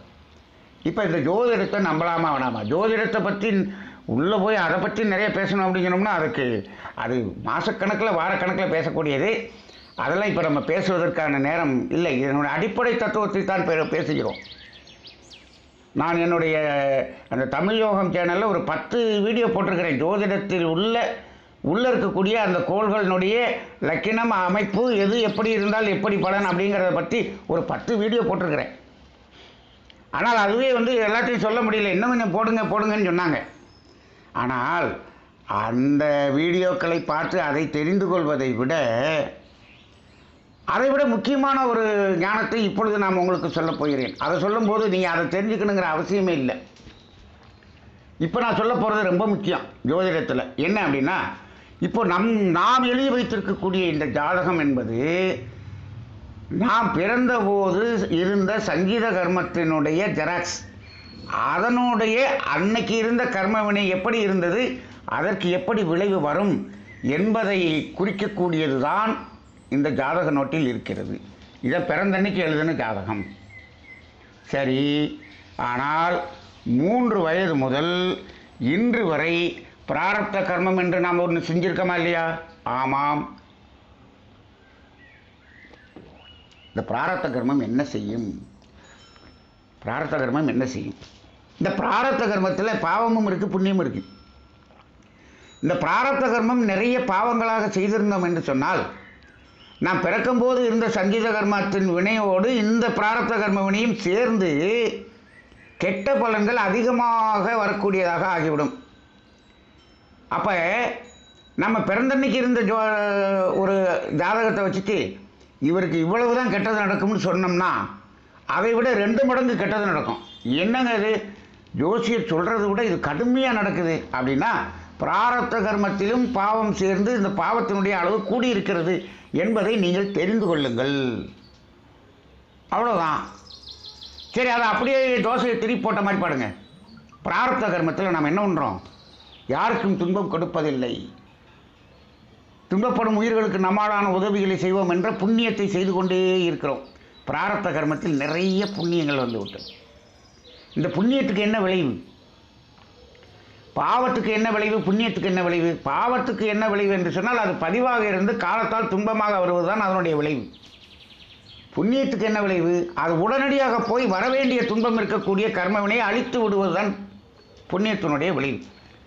நிறைய பேர் புண்ணியம் செஞ்சு விட்டு இதுக்கு விளைவு வந்து எனக்கு வாழ்க்கையில் நல்லது நடக்கும், நான் புண்ணியம் செஞ்சதுனால நான் கார் வாங்கிட்டேன், இது வந்துடுச்சு, அது கிடைச்சிச்சு, இது கிடைச்சிச்சு. புண்ணியத்தினால ஒன்றும் கிடைக்காது. பாவத்தினுடைய விளைவினால் துன்பம் வரும். புண்ணியத்தினுடைய விளைவினால் இன்பமெல்லாம் வராது, அது துன்பத்தை போக்கும். நீங்கள் அந்த வார்த்தையிலே எடுத்துக்கொள்ளுங்க. மகரிஷியினுடைய வார்த்தைகள் ரொம்ப ஆய்ந்து செய்ய வேண்டியது.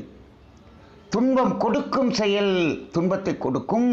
அதனே துன்பம் கொடுக்கும் செயல் பாவம், அது துன்பத்தை கொடுக்கும். துன்பம் போக்கும் செயல் அது என்ன செய்யும்? துன்பத்தை போக்கும். துன்பத்தை கொடுத்தால் துன்பம் வரும், துன்பத்தை போக்கினால் துன்பம் போகும். அப்போ அந்த புண்ணியம் செய்ய செய்ய செய்ய பிராரப்தம் நிறைய புண்ணியம் செஞ்சுருக்கோன்னு வச்சுக்குவோம். அது என்னாச்சு? இருக்கிற பாவத்தையெல்லாம் அழிச்சிருச்சு. இப்போது சஞ்சித கர்மத்தின் அடிப்படையிலே நம்ம ஜாதகத்தில் எழுதி வச்சுட்டோம், இவருக்கு இந்த திசை குரு திசை ரொம்ப மோசமான திசை. 42 வயசுலேருந்து குரு திசை ஆரம்பிக்குது, மோசமான திசை. ரைட்டு, இங்கேருந்து 16 வருஷம். ஆனால் இந்த 42 வயது வரை அவர் என்ன பண்ணார்? எந்த பாவமும் செய்யவில்லை, புண்ணியம் நிறைய செய்திருக்கிறார். என்னாச்சு? அங்கு அந்த கர்மவினை கழிந்து கழிந்து கழிந்து இந்த 42 வயதில் வந்த அந்த குரு திசை நல்ல திசையாக மாறிவிட்டது. ஜோதிடர் உனக்கு ரொம்ப கெட்ட காலம் சொல்லுவார், இவர் பிரமாதமாக இருப்பார். என்னடா இது, ஜோசியர் சொன்னது நடக்கலையே, நடக்கும் என்பார் நடக்காது, நடக்காதென்பார் நடந்துவிடும் அப்படிங்கிற கதையில் இப்படி வந்துடும். ஏன் அது மாறுது? இட் டிபெண்ட்ஸ் அப்பான் தி பிராரப்த கர்மா.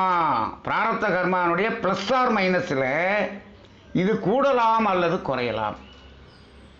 இப்போ நாம் 45 வயசில் நம்ம ஜாதகத்தை பார்த்துட்டு நமக்கு கெட்ட நேரம்னு நினச்சிக்கிட்டு கவலைப்பட்டுக்கிட்டு இருக்கோமே, இந்த கவலை தேவையா? இல்லை நல்ல நேரம் என்று சந்தோஷப்பட்டுக்கிட்டு இருக்கோமே, அந்த சந்தோஷம் தேவையா என்றால் இல்லை. அது நாம் இதுவரை 45 வருடமாக எப்படி வாழ்ந்தோம் என்பதை பொறுத்து இருக்கிறது. அப்போ இன்னைக்கு அந்த சஞ்சித கர்மம் ப்ளஸ் ஆர் மைனஸ் பிராரப்த கர்மம் போட்டு நெட்டாக இன்னைக்கு இருந்து க்ளோசிங் பேலன்ஸ் எடுக்கக்கூடிய அளவுக்கான ஜாதகம் நமக்கு எழுதப்படவில்லை. அப்போ நம்மளுடைய ஜாதகத்தை வைத்து பலன் சொல்வது என்பது ஓரளவுக்குத்தான் சொல்ல முடியுமே தவிர, அது பிறந்தபோது இருந்த கர்மவினையின் அடிப்படையில் தான் சொல்ல முடியுமே தவிர, அதில் என்ன மாற்றம் செய்திருக்கிறோம் என்றதை வைத்து அதாவது அக்யூரேட்டாக சொல்ல முடியுமானா சொல்ல முடியாது. அப்படி சொல்லணும்னா என்ன பண்ணணும்? இன்னைக்கு இருக்கக்கூடிய க்ளோசிங் பேலன்ஸ் போடணும். பேங்கில் அப்பா வந்து ஒரு 50 லட்ச ரூபா போட்டு அக்கௌண்ட் ஓப்பன் பண்ணி கையில் கொடுத்துட்டாரு, அவர் கொடுத்துட்டு போயிட்டாரு. இப்போது 25 வருஷம் ஆச்சு. இப்போ இன்றைக்கி போய் அந்த 50 லட்சத்தை பேங்க்கில் போய் கேட்குறோம், வெறும் 5000 ரூபா தான் இருக்குங்கிறாங்க. என்னங்க 50 லட்சம் போட்டார் எங்கள் அப்பா? என்ன நீ மாதம் மாதம் இவ்வளோ ரூபா எடுத்து செலவழிச்சிட்டியப்பா, டிரான்சாக்ஷன் பண்ணியிருக்கீல்ல, இப்போ 5000 தான் இருக்குது. அது 5000 கூட இருக்கலாம். இந்த டிரான்சாக்ஷனில் நீங்கள் வந்து 20 லட்சம் போட்டிங்கன்னா அது 70 லட்சமாக கூட இருக்கலாம். அது எதை பொறுத்து இருக்குது? நீங்கள் டிரான்சாக்ஷன் பண்ணதை பொறுத்து இருக்குது. அப்போ பிறந்ததுலேருந்து 45 வருஷமாக டிரான்சாக்ஷன் பண்ணிவிட்டு அந்த டிரான்சாக்ஷன் பண்ண கணக்கு ஜாதகத்தில் வரவில்லை. அதை வச்சு எப்படி நீங்கள் பலன் சொல்லுவீங்க? சொல்ல முடியாது. அப்போ இப்போ இருக்கக்கூடிய கரண்ட்டு அந்த ஜாதகத்தை இன்னைக்கு என்ன கர்மவினை இருக்கிறது? மகரிஷி சொல்லுவாங்க, சஞ்சித கர்மம் ப்ளஸ் பிராரப்த கர்மம் ரெண்டினுடைய கூட்டு தொகை, it is the personality of a man அப்படின்னு சொல்லுவார். அதுதான் இன்றைக்கி இருக்கக்கூடிய ஒரிஜினல் ஜாதகம். பாஸ்புக்கை வந்து அப்பப்போ என்ட்ரி போடுப்பா. இது என்ன 3 வருஷமாக என்ட்ரி போடாமல் கிடக்குது? அன்றைக்கி வந்து 25 லட்ச ரூபா இருக்கிற மாதிரி காமிக்குது. இப்போ என்ட்ரி போட்டு பாரு, அங்கே என்ன இருக்குன்னு பார்ப்போம் அப்படின்னு சொன்னால் 25,000 தான் இருக்குது. என்னையாச்சு 25,00,000 அத்தனை டிரான்சாக்ஷன் அங்கே நடந்திருக்குது. அப்போ பாஸ்புக்கை என்ட்ரி போட்டு பார்க்கணுமா வேணாமா? இன்றைக்கி பாஸ்புக்கை என்ட்ரி போட்டு பார்க்கக்கூடிய அளவுக்கான ஜோதிடர்கள் யாராவது இருக்கிறார்களா? இல்லை. அன்னைக்கு இருக்கக்கூடிய கரண்ட் பேலன்ஸை எப்படி கண்டுபிடிக்கிறது, அதற்கு எப்படி ஜாதகம் கணிப்பது என்பதனுடைய ஆராய்ச்சியில் நான் ஈடுபட்டு கொண்டிருக்கிறேன். அதுக்கு கொஞ்சம் நுணுகி பார்க்கக்கூடிய ஒரு சிஸ்டத்தை போய் படித்தேன். அதில் இன்னும் கொஞ்சம் அக்யூரேட்டாக சொல்லக்கூடிய அளவுக்கான ஒரு பலன்கள் வருகிறது. ஆனால் ஜாதகத்தை புதிதாக கணித்து செய்ய வேண்டியிருக்கிறது. ரொம்ப டைம் எடுத்து செய்ய வேண்டியதாக இருக்குது. ஆனால் ஒரு ஜாதகத்துக்கு அந்த ஜாதகத்தை புதிதாக கணிப்பதற்கு 2 மணி நேரம் ஆகுது. ஆனால் இந்த சிஸ்டத்தில் பார்க்கணும்னா அந்த டைம் எடுத்து ஒரு நாளைக்கு 2 ஜாதகத்துக்கு மேலே பார்க்க முடியாது. ஆனால் அந்த சாதாரணமாக இருக்கக்கூடிய அந்த சஞ்சீத கர்ப்பத்தை வச்சு சொல்கிற ஒரு நாளைக்கு 100 டோக்கன் வாங்கி பலன் சொல்லிடுறார். இங்கே அப்படியெல்லாம் சொல்ல முடியாது. ஆனால் இதை யாரும் மக்கள் விரும்புவதில்லை. இப்போ எங்களுக்கு சொல்லிக் கொடுத்த அந்த குருநாதரே ஒரு ஜாதகம் பார்க்கணும்னா 1500 கேட்பார். என்னங்கிறது ஒரு ஜாதகத்தை 1500 கேட்க, ஏன்னா இது சிஸ்டம் கஷ்டம். சரி, ஆனால் அப்படி ஒரு சிஸ்டத்தை கற்றுக்கிட்ட பிறகு அதில் கரண்ட்டில் இருக்கக்கூடிய அந்த கர்ம வினையை எப்படி துல்லியமாக அந்த நேரத்தை அட்ஜஸ்ட் பண்ணி கணக்கிடுவதுங்கிற ஆராய்ச்சியில் நான் இருக்கிறேன். அதை நான் என்னுடைய குருநாதரிடம் சொல்லும் பொழுது ஏன் அப்படி சொல்கிறீங்கன்னு கேட்டார். நான் சொன்னேன், பிறந்தபோது இருந்த சஞ்சீத கர்மத்தை வைத்து நாம் பலன் சொல்லக்கூடாது. பிராரத்த கர்மம் ப்ளஸ் ஆர் மைனஸ் போட்டு பார்த்து அதனுடைய க்ளோசிங் பேலன்ஸ் எடுக்கிற அளவுக்கு நம்ம இதில் ஜாதகத்தை கணிக்க வேண்டும்னு சொன்னேன். அவர் இந்த பிராரத்த கர்மம், கூட்டுதல் கழித்தல், பாவம் புண்ணியம் இதெல்லாம் எனக்கு தெரியாதுன்றார். இங்கே தான் பிரச்சனை. ஆன்மீகம் தெரியாத ஜோதிடர்கள். ஆனால் அவர் குருநாதராக இருக்கார். ஏன்னா அவர் படித்ததை ரூலெலாம் நல்லா பேசுவார். ஆனால் அவருக்கு காந்த தத்துவம் தெரியாது, ஆன்மீகம் தெரியாது. நீங்கள் ஆன்மீகம் தெரியாத ஜோதிடர்கள் முழுமையான ஜோதிடர்களாக இருக்க முடியாது. ஆன்மீகம் தெரியாத மருத்துவர்கள் முழுமையான மருத்துவர்களாக இருக்க முடியாது. ஆன்மீகம் தெரியாத ஆசிரியர்கள் உண்மையான ஆசிரியர்களாக இருக்க முடியாது. நான் மூணுலையும் ஆன்மீகத்தோடு இணைந்து இருக்க வேண்டும் என்று சொல்வேன். நான் அதனால இப்போ ஆன்மீகத்தை படித்த பிறகு ஆன்மீக ஆசிரியராக இருப்பதில் உண்மையிலேயே நமக்கு ஒரு திருப்தி. நான் அதனால தான் என்ன பண்ணேன், ஜோதிடமும் படித்தேன், மருத்துவமும் படித்தேன். மருத்துவம் அலோபதி இல்லாத எல்லா மருத்துவத்தையும் படித்தேன். ஐயா கோபாலையா கூட படிச்சிருக்காங்க. இந்த மருத்துவம் அவங்க சொல்லுவாங்க. அவங்க சொல்கிறது ஆன்மீகத்தோடு இணைத்து தான் அவர்களுடைய மருத்துவம் இருக்கும். அப்போ இந்த ஆன்மீகத்தோடு இணைத்து பார்க்கும் பொழுது அப்படி அது சொல்ல முடியும் என்று சொன்னால் அவர் அது எனக்கு புரியலைங்க, அது அப்படியெல்லாம் முடியாதுங்க அப்படின்ட்டார். சரின்ட்டு விட்டுட்டேன். சரி, நம்மளுடைய ஆராய்ச்சியை நம்மளோடு வைத்துக்கொள்வோம் என்று இப்பொழுது அது ஆராய்ச்சியில் இருந்து கொண்டிருக்கிறது. ஓரளவுக்கு கணிக்க முடிகிறது. அது கணிக்க முடிகிறது. அதை கணிப்பதற்கு எப்படி அதை அக்யூரேட்டாக அந்த டயத்தை மாற்றுவோம். பிறந்த நேரத்தையே இப்போ மாற்றி எழுதிடுவோம். 10:32 என்று அவங்க ஜாதகத்தில் எழுதியிருப்பாங்க. நான் இப்போ கணித்து பார்த்துட்டு 10:30 25 செகண்டுன்னு போடுவேன். ஆனால் சாதாரணமாக ஜோதிடம் நோட்டு எழுதுகிறமே அதில் 2 மணி நேரத்தில் குழந்தைகளுக்கு ஒரே ஜாதகம் தான் எழுதப்படும். ஆனால் இப்போ நான் பார்க்குற சிஸ்டத்தில் ஒவ்வொரு 20 செகண்டுக்கும் ஜாதகம் மாறிக்கொண்டே இருக்கும். அப்போ அந்த அளவுக்கு துல்லியமாக போக வேண்டியிருக்கிறது. ஒரு லக்கினம் என்றால் இந்த ராசியில் இருக்குது அப்படின்னு சொல்லியதோடு விட்டுரும். 2 மணி நேரத்துக்கு அந்த ராசியில் தான் இருக்கும். அந்த ராசியில் எந்த டிகிரியில் இருக்கிறது, அந்த டிகிரியில் என்ன நட்சத்திரத்தில் இருக்கிறது, அந்த நட்சத்திரத்துக்கு அதிபதியாக யார் இருக்கிறார், அந்த அதிபதியாகிய அந்த கிரகம் எப்படி இருக்கிறது, இப்படி ஒரு பார்வையில் பார்க்கணும். இப்போ நல்லா பாருங்கள், நிறைய பேர் சொல்கிறாங்க லக்னாதிபதி 6ல் மறைஞ்சு போச்சு, இது கெட்டது, இவன் கடனாளியாக இருப்பான் அப்படின்னு சொல்கிறாங்க. சரி, இது பொதுவான ஜாதகம். 6ல் மறைஞ்சிச்சுங்கிறதுக்காக அப்படி சொல்லக்கூடாது. 6ல் மறைந்தது எந்த டிகிரியில் மறைஞ்சது, அது எந்த நட்சத்திரத்தில் மறைந்திருக்கிறது, அந்த நட்சத்திரத்துக்குரிய கிரகம் எது, அந்த கிரகம் எங்கே இருக்கிறது, எப்படி இருக்கிறது, அது லாபஸ்தானத்தில் எப்படி நல்ல உச்சமாக இருக்கிறது என்று சொன்னால், இங்கு மறைந்திருக்கக்கூடிய இந்த கோள், இந்த கிரகம் அபரிமிதமான தனத்தை கொடுக்கும். இவர் கடன் வாங்க மாட்டார், சூப்பராக இருப்பார். ஏன் உள்ளே போய் பார்க்கல. ஜாதகத்தை மேலோட்டமாக பார்ப்பது தவறு, உள்ளே போய் பார்க்கணும். இப்போ அந்த உள்ளே போய் பார்க்குறோமே, அந்த உள்ளே போய் எந்த நட்சத்திரத்தில் இருக்கிறது என்று பார்த்த பிறகு அந்த நட்சத்திரம் அதை 9ஆக பிரித்து அது எந்த நட்சத்திரத்தில் இருக்கிறது என்று பார்த்தால் இன்னும் நுணுகி போய்விடும். அதை 9ஆக பிரித்து அதுக்குள்ளே எங்கே இருக்குன்னு பார்த்தா இன்னும் நுணுகி போய்விடும். 3 முறை நுணுகி சென்று கணக்கிட்டு பார்க்கக்கூடிய ஒரு சாஃப்ட்வேரை இப்போ நான் வாங்கி அதை தான் பார்த்துக்கிட்டு இருக்கோம். அதில் பார்க்கும் பொழுது ஒரு 20 செகண்ட் மாறிச்சினாலே அந்த பலன் மாறிக்கொண்டே இருக்கக்கூடியது. அந்த அளவுக்கு பார்க்க முடியுது. சரி, அப்படி பார்க்கும் பொழுது இப்பொழுது இருக்கக்கூடிய அந்த ப்ளஸ் ஆர் மைனஸ் போட்டு அந்த ஜாதகத்தை நாம் துல்லியமாக கணிக்க முடியுமா என்று ஒரு ஆராய்ச்சி செய்து கொண்டே இருக்கிறேன். அது செய்து முடிக்க முடியும் என்ற நம்பிக்கை எனக்கு மகரிஷி கொடுத்த ஒரு தத்துவத்தின் அடிப்படையில் எனக்கு கிடைச்சது. ரொம்ப காலத்துக்கு முன்னாடி மகரிஷியோட நாங்களாம் உட்கார்ந்து பயிற்சி நடத்திக்கிட்டு இருக்கும்போது அப்போ அந்த ஜெயேந்திர சரஸ்வதி வந்தார், வந்து கேட்டார், நீங்கள் எப்படி பிரம்மஞானம் கொடுக்க போச்சுன்னு சொல்லி சொன்னார் அப்படின்லாம் ஒரு இதெல்லாம் சொல்லும்போது அவருக்கு நான் ஒரு பதில் சொல்லி அனுப்பிச்சி விட்டேன். அவர் எந்திரிச்சு போயிட்டார், கம்முன்னு எந்திரிச்சு போயிட்டாருன்னு சொன்னார். அதுக்கு சொல்லும்போது ஒரு உதாரணம் சொன்னார். ரொம்ப அற்புதமான உதாரணம். அவர் சொன்ன உதாரணத்தை வைத்து தான் நான் இப்பொழுது இந்த ஆராய்ச்சியை நான் மேற்கொண்டு இருக்கிறேன். எப்படி அந்த உதாரணத்தை அவர் சொன்ன உதாரணத்தை சொல்லிடுறேன். இப்போ நம்ம என்ன பண்ணுறோம், சென்னையில் போரூரில் இருக்கோம். நம்ம பூந்தமல்லியிலேருந்து பைக்கில் வர்றோம். இப்போ இல்லை, ரொம்ப காலத்துக்கு முன்னாடின்னு வச்சுக்குவோம். அந்த ஏரியாவில் கடை கிடையாது, எதுவும் கிடையாது. இந்த இடத்துல வந்தால் 4 ரோடு பிரியுது. சாமி சொல்கிறார், 4 ரோடு பிரியுது. பூந்தமல்லியிலேருந்து நம்ம வந்திருக்கிறோம். நம்ம போக வேண்டியது வடபழனி. இடது பக்கம் ஒரு ரோடு போகுது, வலது பக்கம் ஒரு ரோடு போகுது, நேராக ஒரு ரோடு போகுது. நேராக போனால் கிண்டி போயிடும், வலது பக்கம் போனால் குன்றத்தூர் போயிடும், இடது பக்கம் போனால் வடபழனி போயிடும். இது எந்த ரோட்டில் போகிறதுன்னு நமக்கு புரியல. என்ன செய்வீங்கன்னு கேட்டார்.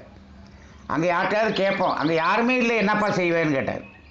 சாமி நடுவில் ஒரு கைகாட்டி இருக்கும்ல சாமி, அந்த கைகாட்டியில் வடபழனின்னு போர்டு போட்டிருக்கும்ல, அப்படி போயிடுவோம் அப்படின்னு ஒருத்தர் சொன்னார்.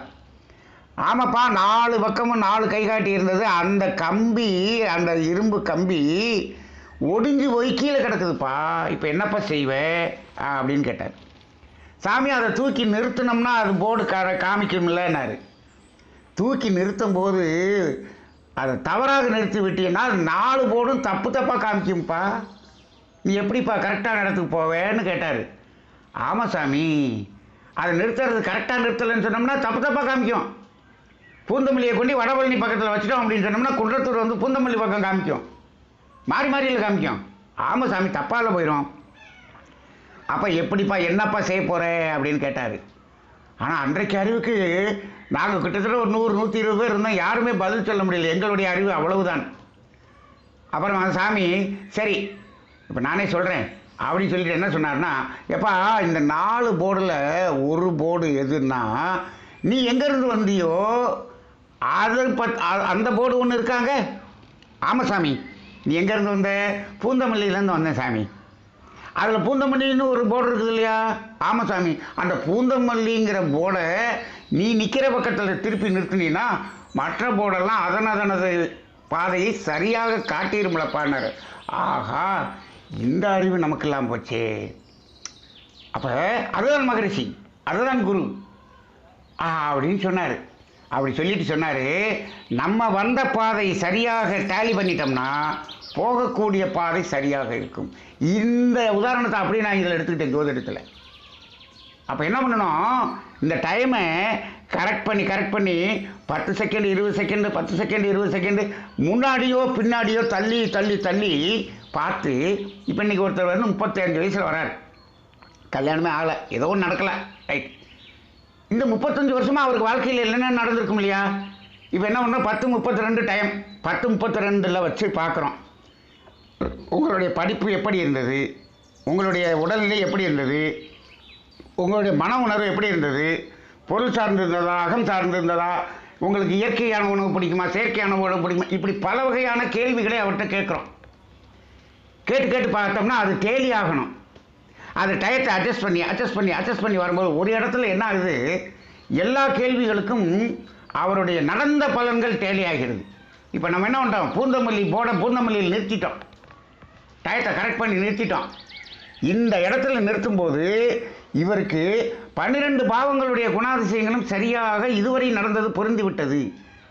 அந்த இடத்த அப்படியே நிறுத்தி அந்த ஜாதகத்தை சேவ் பண்ணிட்டோம்னா அதன் பிறகு என்னென்ன நடக்கும் என்று பலன்கள் வருகிறதோ அதுவெல்லாம் சரியாகத்தான் வரும்.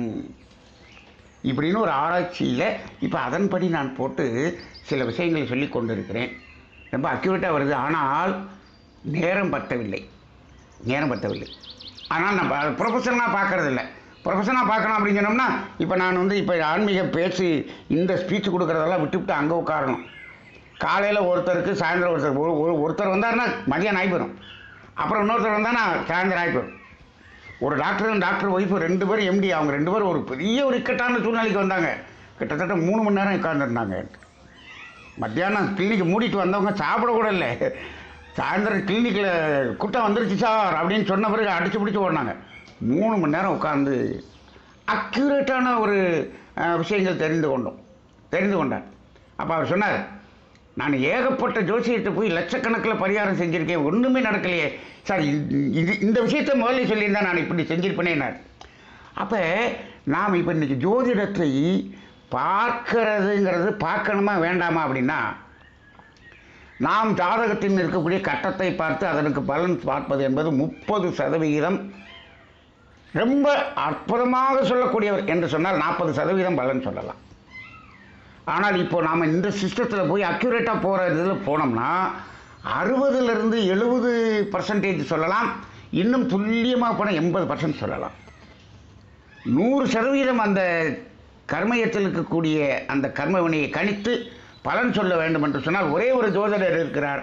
அவருக்கு நீங்கள் ஃபீஸ் கொடுத்தெல்லாம் மாளாது. அவர் எங்கே இருக்கிறார் என்று சொன்னால் சுத்த வெளியாகி இறைவழி தான் சொல்ல முடியும், வேறு யாருனாலும் சொல்ல முடியாது. அப்படி தான் இருக்கிறது ஜோதிடம். ஆனால் ஒரு 60, 70%, 75% பலன் நம்ம எடுத்து விட்டாலே அதுதான் மேக்சிமம் நடக்கும். முக்கியமான பகுதிகளை எல்லாம் அது சொல்லிவிடலாம். அப்போ ஜோதிடம் என்பதை எதை அடிப்படையாக கொண்டு இருக்கிறது என்று சொன்னால் நம்மிடம் இருக்கக்கூடிய கர்மவினை இன்று என்ன நிலையில் இருக்கிறது என்பதை பொறுத்து இருக்கிறது. நான் என்ன சொல்வேன், ஜோசியம் பார்க்கணும்னே அவசியம் இல்லை. யாருக்கு? 2 ஒழுக்க பண்பாடை தெரிந்து கொண்டு நான் யாருக்கு துன்பம் கொடுக்கறது இல்லைங்க. நம்மளால் முடிஞ்ச துன்பம் போக்குறத செஞ்சுக்கிட்டே இருக்கிறேங்க, எவ்வளவு முடிஞ்சோ செய்கிறேங்க. அவர் ஜோசியம் பார்க்க வேண்டியதே இல்லை, அவருக்கு நல்லது தான் நடக்கும். ஏன் பார்த்து பயப்படுறீங்க? இல்லைங்க, நான் நல்லதெல்லாம் செய்கிற மாதிரிலாம் இல்லைங்க. நீங்கள் ஜோசியை பார்க்கலைன்னா தப்பு, பார்க்கலைன்னா ரொம்ப போய் சிக்கிக்குவீங்க. ஒருத்தர் நல்லதே செய்ய மாட்டாருங்க, புண்ணியமெல்லாம் செய்ய மாட்டார், காசு காசு காசு காசு பணம் சம்பாதிச்சுக்கிட்டே இருப்பார், பாவம் செஞ்சுக்கிட்டே இருப்பார். அப்போ அவர் ஜோசியத்தை பார்த்துடணும். பார்த்துட்டா தான், ஐயா ரொம்ப புதகுழியில் விழுக போகிறையா, சாமி கொஞ்சம் மெதுவாக நின்றுக்கப்பா அப்படின்னு அவனை கொஞ்சம் உயிரையாவது காப்பாற்ற முடியும். ஆனால் புண்ணியம் செய்து கொண்டு இருக்கவர் பார்க்க வேண்டிய அவசியம் இல்லை. இதனால சொல்லுவாங்க, நல்லது செய்கிறவருக்கு ஜோதிடம் ஒன்றும் செய்யாது. ஏன்? அங்கே நல்ல பலன்களாக மாறிக்கொண்டே இருக்கும். சில பேருக்கெல்லாம் நான் சொல்லியிருக்கேன், இந்த வியாபாரத்தை இதோடு நிறுத்தி கொள்ளுங்கள், இன்னுமேல் இதை கண்டினியூ பண்ணிங்கன்னா இன்னும் பெரிய பள்ளத்தில் விழுந்துருவீங்க. ஆனால் அவர் கேட்கவே இல்லை. நான் இந்த வியாபாரத்தை பண்ணாமல் எப்படி நாங்கள் இந்த கடன் அடைக்கிறது, இல்லாட்டி கேவலப்பட்டு போயிடுவோம். இப்போதைக்கு கடன் இருக்கிறது வெளியே தெரியாமல் இருக்குது, நான் எப்படியாவது இந்த கடனை சமாளிக்கிறது, நான் கடை நடத்தித்தான் ஆக வேண்டும். இதை நான் க்ளோஸ் பண்ணேன்னா எங்கள் சொந்தக்காரங்க மத்தியில் கேவலமாயிடும். அந்த கேவலத்தை அனுபவிங்கப்பா. இந்த கடனில் வரக்கூடிய அந்த கர்மவினை வெளியே போய்கிட்டு இருக்கிறத விட நீ இந்த மூடின பிறகு உங்கள் சொந்தக்காரங்கள்ட்ட கேவலம் அனுபவிக்கிறீ, அதன் வழியாக அந்த கர்மவினை போய்விடும், கடன் கூடாது என்று சொன்னேன். ஆனால் அவர் ஜமாளிக்கிறேன்னு 2 கோடி இருந்த கடன் 20 கோடியில் இப்பொழுது நின்று 20 கோடிக்கு வந்த பிறகு இப்போ கடையை மூடி இருக்கிறார், அந்த மில்லை மூடி இருக்கிறார். இப்பொழுது மகா அவமானமாக ஆகி அப்படியே சூசைட் பண்ணுங்கிற நிலைமைக்கு போய் மனவேதனையில் போய் 2 கிட்னி ஃபெயிலியர் ஆகி படுத்து கிடக்கிறார். ஏன்? அப்போ இப்போ ஒரு கெட்டதுங்கிறது தெரியுது, ஆனால் அவர் யார் நல்லது செய்யவே இல்லையோ, அது கெட்டது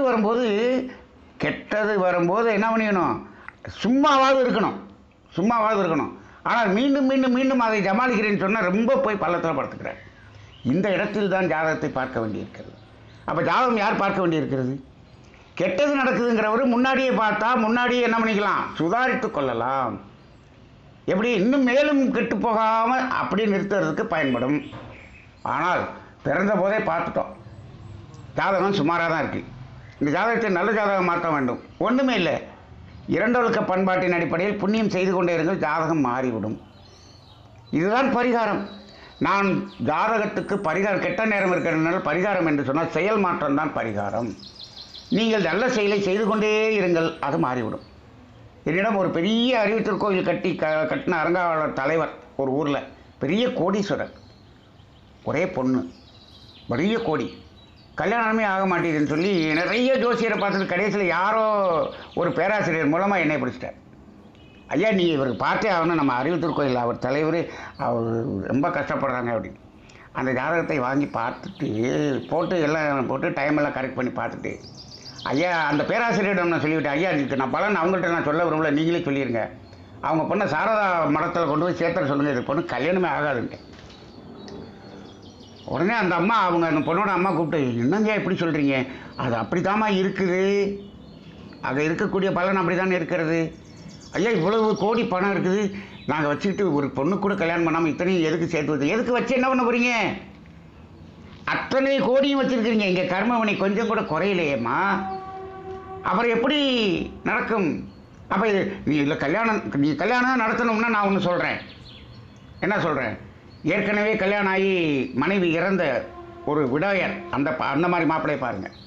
இந்த பொண்ணை விட கம்மியாக படிச்சிருக்கணும், உங்கள் ஜாதியை விட கீழ் ஜாதியாக இருக்க வேணும், வசதியே இல்லாதவனாக இருக்கணும், இந்த பையனுக்காக போய் கொடுத்த அப்படின்னு சொல்லக்கூடிய ஒரு மாப்பிள்ளையை பார்த்து கல்யாணம் பண்ணி கொடுத்தீங்கன்னா இந்த பொண்ணுக்கு வாழ்க்கை இல்லை என்றால் வாழ்க்கை இல்லை, போய் சாரதா மரத்தில் சேர்த்து விடுங்க அப்படின்ட்டேன். அப்போ தான் நான் கேட்டேன், ஏம்மா இந்த பொண்ணுக்கு ஜாதகம் எப்போ எழுதுனீங்க, பிறந்த போதே எழுதுனீங்க இல்லையா, இன்றைக்கி வயசு 33 வயசாச்சு, 33 வருடமாக இந்த கல்யாணத்தில் இப்படி ஒரு பிரச்சனை இருக்கிறது என்று தெரிந்து இந்த ஜாதகத்தை வைத்திருந்தீர்களே, 33 வருஷத்தில் நீங்கள் புண்ணியம் செய்திருந்தால் இந்த ஜாதகத்தை மாற்றி இந்நேரம் கல்யாணம் நடந்திருக்கும்ல, இவ்வளோ நாள் என்ன பண்ணிக்கிட்டு இருந்தீங்க.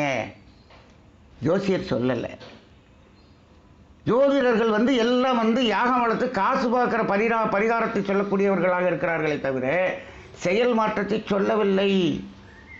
இனிமேல் நீங்கள் போய் புண்ணியம் செஞ்சு இதுக்கு கல்யாணம் எப்போ பண்ணுவீங்க, நீங்கள் காலம் கடந்து விட்டது. அப்போ நீங்கள் ஜாதகத்தை பார்க்கலனாலும் புண்ணியம் பண்ணிக்கிட்டே இருந்தால் நல்லது நடக்கும். ஜாதகத்தை ஆளாளுக்கு போய் ஜாதகம் பார்த்துக்கிட்டு ஜோசியத்தை பார்த்துக்கிட்டும் நாங்கள் பாவத்தை செய்து கொண்டிருப்போம், புண்ணியம் செய்யவில்லை என்று சொன்னால் இருக்கிறத விட மோசமாகத்தான் நடக்கும் என்பதுதான் என்னுடைய ஜோதிட பார்வையாக இருக்கிறது. அப்போ நம்மளுடைய செயலை பொறுத்து தான் இது அமைகிறது. அப்போ செயலை மாற்றுங்கள், செயலை மாற்றுங்கள், நம்மளால் மாற்ற முடியும். அதுக்கும் ஒரு உதாரணம் சொல்கிறேன். எங்களுடைய மன்றத்தில் ஒரு பையன் ஒரு சின்னத்திரை நடிகையோடு போய் சிக்கிக்கொண்டான், சிங்கப்பூரில் இருக்கிறான், சிக்கிக்கொண்டான். அவனுடைய ஜாதகத்தை பார்க்கும்போது இவன் சிக்கிக்கொள்ளக்கூடிய காலமாக இருக்கிறது. ஆனால் அந்த பொண்ணை கல்யாணம் பண்ண மாட்டான், அப்படிலாம் இருக்காது. அந்த பொண்ணு பணத்தை பறிக்கக்கூடிய ஒரு வேலை நடக்கிறது. டிசம்பர் 17 வரை இது மோசமான பீரியடு. அது பல லட்சத்தை இவனிடம் பொருங்கக்கூடிய வேலை தான் பண்ணும். அதன் பிறகு அது விலகிவிடும் அப்படின்னு பலன் சொல்லிட்டேன். டிசம்பர் வரைக்கும் பொறுத்திருக்கணுமே அப்படின்னு கேட்டாங்க. சரி, நான் என்ன சொன்னேன், நீங்கள் நல்ல தவம் செய்து புண்ணியம் செய்து டிசம்பர் 17 நீங்கள் எவ்வளோ அட்வான்ஸ் பண்ண முடியுமோ அது உங்கள் கையில் இருக்கிறது என்று சொன்னேன். இவங்க 2 பேரும் அதே மாதிரி நிறைய புண்ணிய காரியங்கள் செய்து தவம் செய்து வாழ்த்தி அக்டோபர் மாதம் 10ஆம் தேதியிலிருந்து 15ஆம் தேதிக்குள்ளே அந்த பொண்ணுக்கும் அவனுக்கும் ஒரு பிரச்சனை அந்த பொண்ணு விலகி சென்று விட்டது. இந்த பையன் ஊருக்கு வந்துட்டான், சிங்கப்பூர்லேருந்து வந்துட்டு அவங்க அப்பா அம்மாட்ட சாரி இது மாதிரி நான் தப்பு பண்ணிட்டேன் அப்படின்னு சொல்லி கேட்டான். 2 மாதம் அட்வான்ஸ் பண்ணிட்டாங்க. 2 மாதம் அட்வான்ஸ் பண்ணுறதுக்கு அவ்வளோ உழைத்தார்கள். அப்போ ஒரு ஜாதகத்தில் இப்படி மோசமாக இருக்குது அப்படின்னு சொன்னால் அதை எப்படி மாற்றுவது, புண்ணியம் செய்து அதை மாற்ற வேண்டும் என்பது தான் அதற்கு பரிகாரமே தவிர வேறு பரிகாரமே இல்லை. அதனால் இப்போ ஜாதகத்தை பார்க்கணுமா, பார்க்க வேண்டியதே இல்லை. எப்போ நாமெல்லாம் இப்பொழுது அகத்தாய்வு செய்து பிரம்மஞானம் வரைக்கும் வந்துட்டோம். நம்ம 2 ஒழுக்க பண்பாடு எப்படி இருக்கணும் அப்படிங்கிறத நம்ம தெரிந்து கொண்டோம். நாம் இப்பொழுது அறநெறியில் வாழ்ந்து கொண்டு இருக்கும் பொழுது இதை பார்த்தால் என்ன பார்க்கலன்னா என்ன எல்லாம் ஒன்றாக தான் நடக்கப் போகிறது. சும்மா பார்த்து பயந்துக்கிட்டு இருக்க வேண்டிய அவசியம் இல்லை. நாம் என்ன செய்யலாம், புண்ணியம் செய்து கொண்டிருந்தால் போதும். இதுதான் இந்த ஜோதிடத்தில்.